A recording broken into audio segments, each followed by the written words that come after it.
People who make something of themselves are the ones that have these two components. Like if you can ace them, I think you can supercharge your life, and that's like the essential ingredient. And I think a lot of people are just stopped in their tracks by that upside down mountain, guys. Upside down mountain. This means you are on a challenge but it's not going well. It needs so much more attention. I think the key ingredient that might be missing in your recipe for success, I think that's why a lot of us cannot execute on the ideas that we have, and that's why I've realized like a key thing is, girl, why did I do that?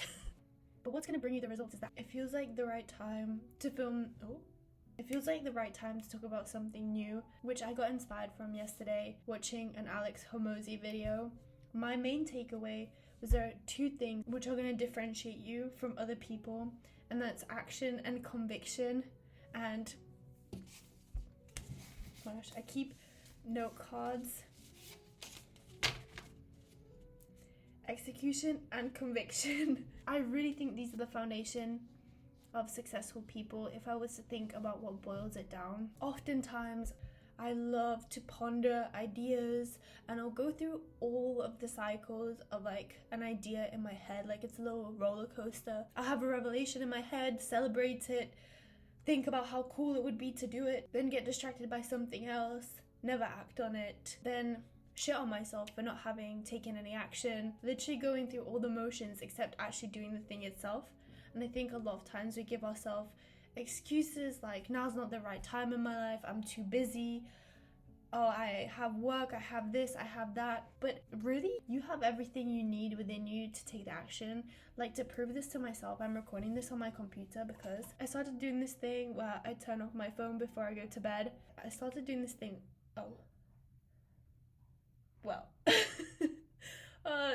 sorry about that. Guys, it's been revolutionary. Turn off your phone before bed. It makes me not use it. Now it's turned off. Look. And in the beginning, I'd catch myself like tapping it loads of times. And now when I go to tap it and it's off, it just stops me in my tracks and it returns my focus onto the task. I think that's why a lot of us cannot execute on the ideas that we have. It's because our attention's been so spread thin by social media and like reprogrammed to crave like really short, really quick bursts of dopamine. The way I'm approaching changing this in my own life is that every night I've started reading. If you take anything away from this video, one, go take action on whatever your dream is, because that's really the only way that you'll be able to progress in it. Because without action, you literally have no direction, because you have no data, which is what often makes me feel stuck. You have no real evidence to act on. That's the whole point. You are just merely acting off of speculation and your own ideas. I have no feedback, because it's just the voices in my head that are feeding back to me what's happening. But like, the thing I would like you to take away is pick up a book, because it's going to retrain your attention to be able to focus on whatever you want. There are actually 3 things which I like highly recommend. They're the most basic, but it's like, it's basic for a reason. You know how there's like things that girls wear, and it's like all girls will wear those things? And I used to be like, well, I'm not like other girls. I don't need a Kanken backpack.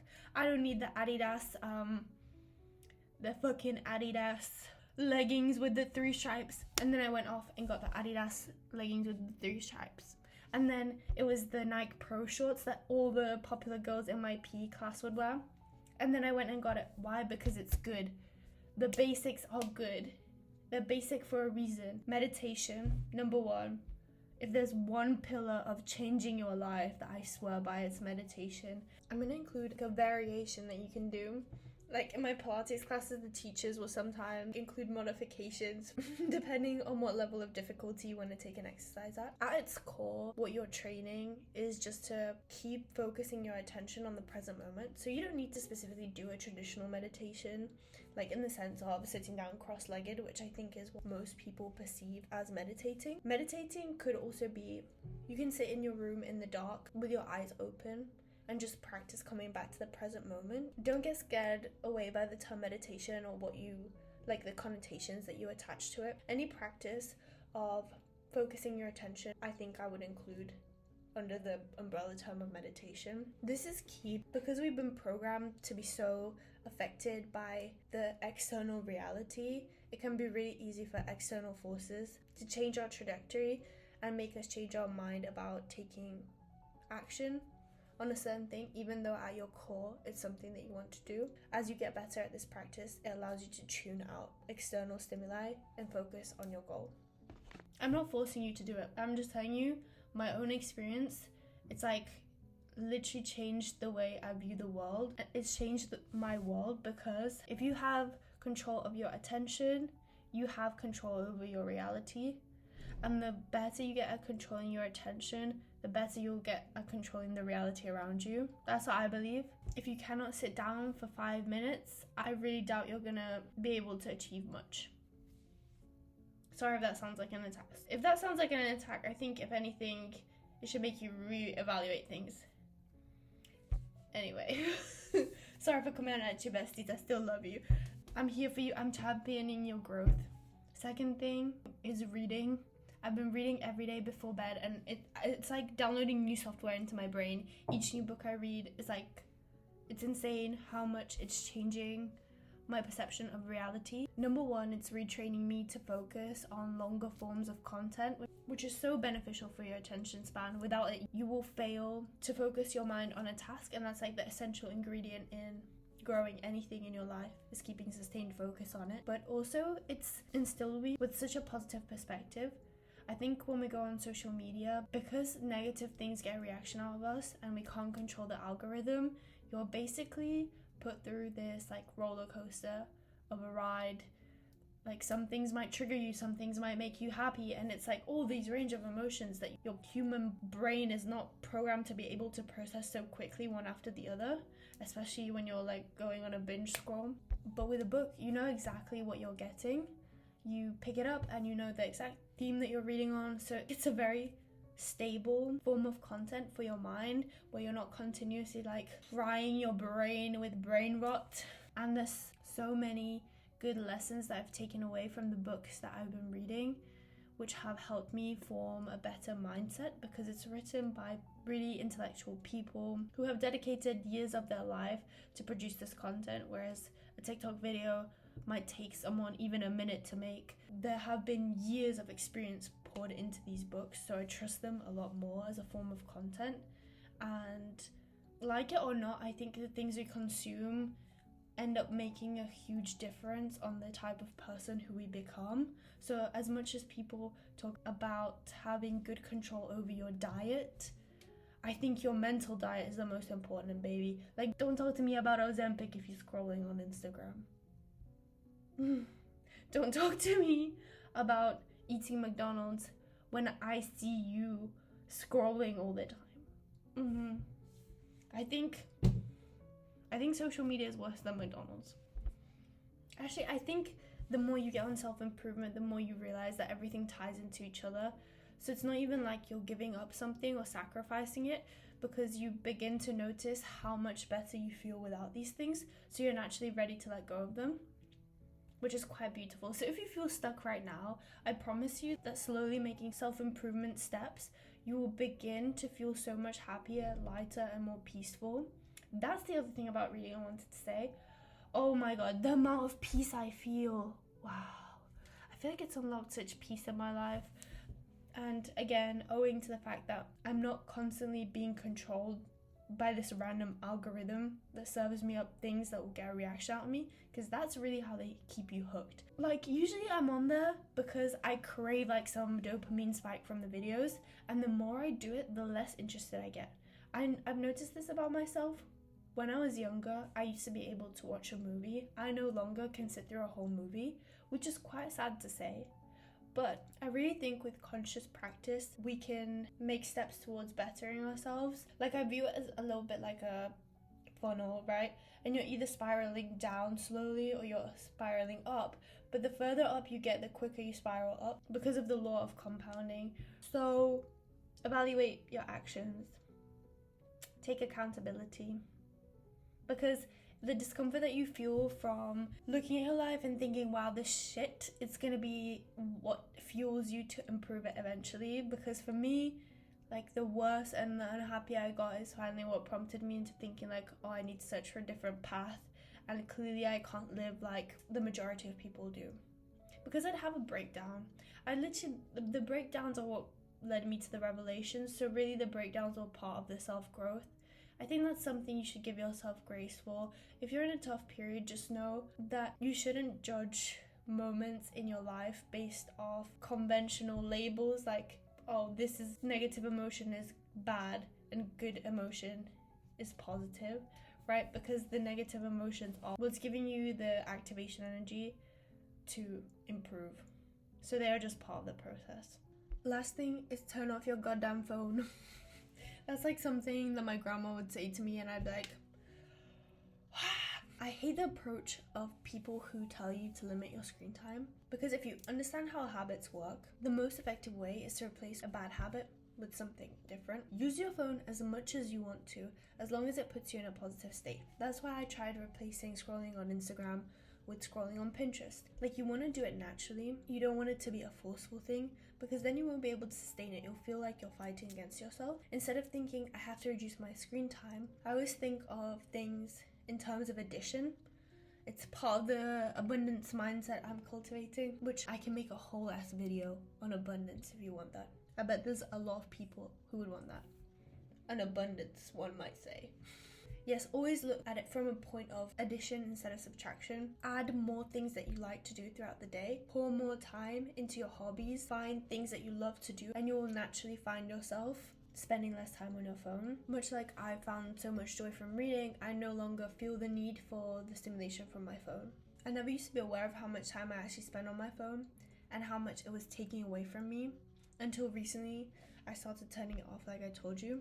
Being a lot more intentional about my use with it, because it really siphons your energy in a way that I don't think you're recognizing.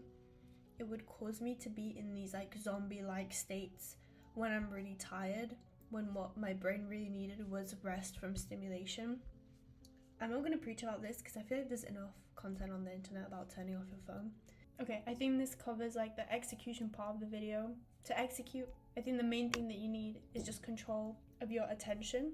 And then the last thing that I think is like what will supercharge your action is conviction in yourself. This is something I lacked for ages. I would be able to execute.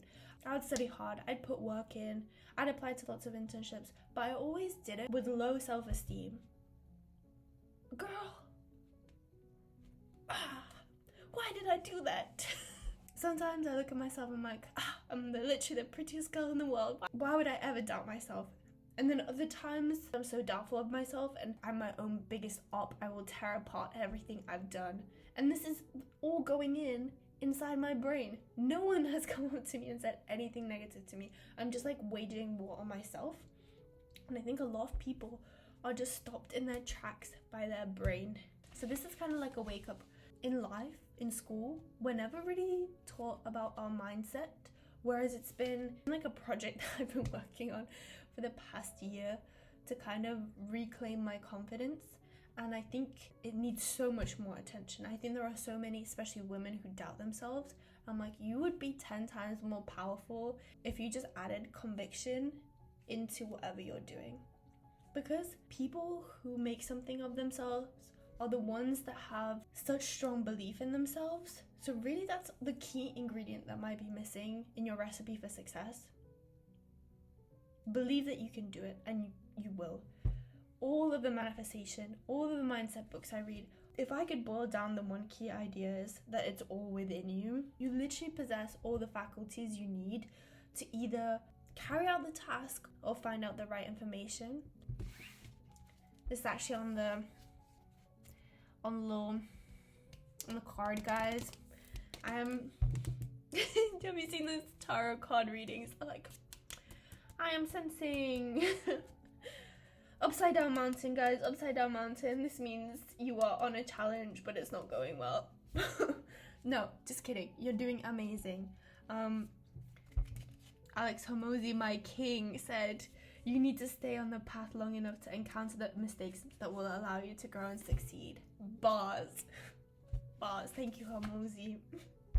Thank you, Alex Hormozi. Thank you to my man. Thank you to my man.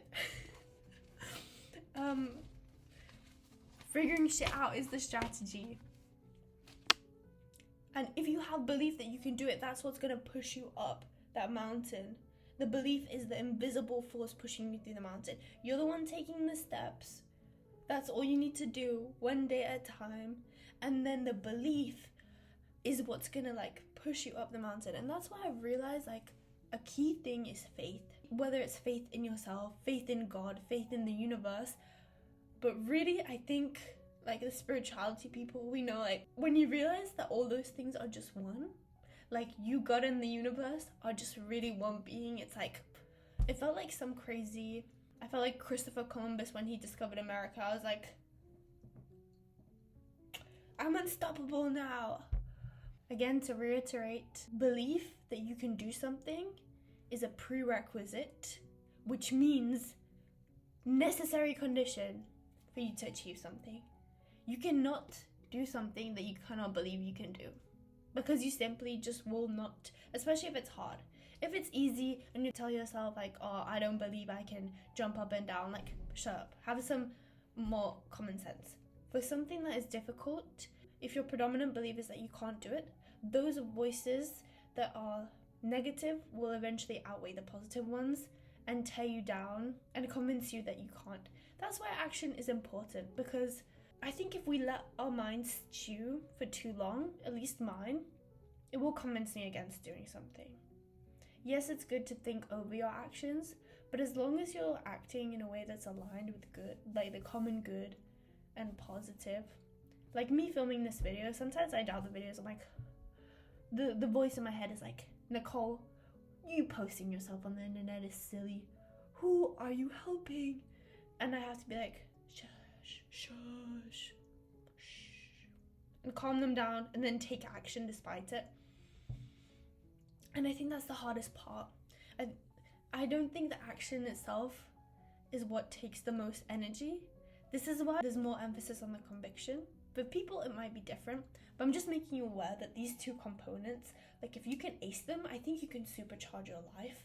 And the little point that I added on the note card was there are many paths that you can take. You just need to keep walking. Sometimes you will slow down, just keep moving. Because for me, I have a very micro view of things because I'm sometimes very intensely emotionally affected by certain events. I feel like one thing could feel like the end of the world.